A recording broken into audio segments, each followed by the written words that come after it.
Hello everyone and welcome back to my channel Edmond Mindaros, and for today's quick tutorial, and I'm going to show you guys on how to remove the learn about this picture icon that may appear on the lock screen on your computer, or if you're coming back from sleep mode, you might see it on the Windows of Spotlight theme.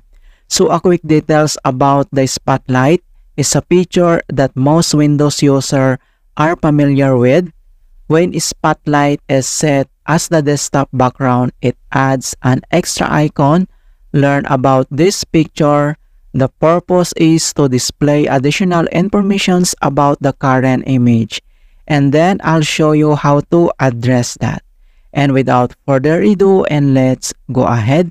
So all you have to do is to open up on a search menu, and dito sa search for app, so type mo lang dito yung settings, and then kailangan mo lang i-click dito yung open, and dito lang sa left side menu, and then select mo lang dito yung personalization, so click mo lang yan, and dito lang sa right side ay scroll down, at dito lang sa pinakauna ito yung background, so i-click mo lang yan,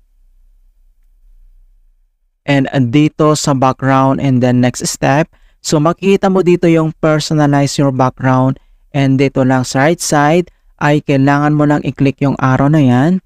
So kung paano ba ma-remove yung learn from this picture icon, so select ka lang dito either picture, solid color, or slideshow, okay, para ma-remove. So i-select mo lang tong, for example, tong slideshow, and then close lang natin tong settings. At makikita mo dito na na-remove na yung learn from this picture icon. And other solution na pwede natin gawin, so all you have to do is to open up again on search menu. And dito sa search for app, so type mo lang dito yung registry editor. And then kailangan mo lang mag right click and select mo lang dito yung run as administrator. If you receive user account control, and then i-click mo lang dito yung yes. And dito sa registry editor, ang next step ay kailangan mo lang i-select dito yung HK current user, so double click ka lang. And next step, dito sa HK current user ay kailangan mo lang i-select dito yung software, so double click ulit. And dito lang sa software, ang next step ay select mo lang dito yung Microsoft, and then dito ay double click ulit. So dito sa Microsoft, and then select mo lang dito yung Windows, so scroll down at select lang natin dito yung Windows, double click ulit. And dito sa Windows, and then select mo lang dito yung current version, so double click ulit. And dito sa current version, and select mo lang dito yung Explorer, so scroll down. And then dito sa Explorer, kailangan mo lang mag double click ulit. Next step ay kailangan mo lang i-select or i-locate natin dito yung hide desktop icon. Alright, so scroll down at hanapin mo dito yung hide desktop icons. So kailangan mo lang i-click yung arrow na yan para mag-expand. And next step, select mo lang dito yung new start panel. Alright, so select mo lang yan. And then dito lang sa right side panel ay kailangan mo lang mag-right click and select mo lang dito yung new.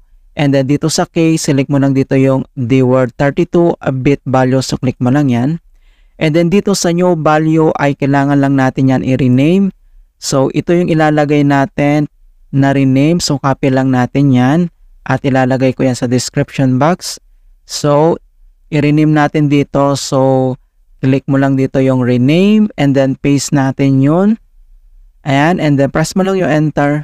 So once na-rename mo na siya, and then kailangan mo lang mag-double click and pop up itong edit DWORD 32-bit value, and then next step, so double check mo lang yung value name, and then dito sa value data, itong 0 ay replace natin or change natin into 1. So ibig sabihin yan, number 1 value ay to disabled. Okay? So dito sa base, select mo lang dito yung hexadecimal, and then click mo lang dito yung OK.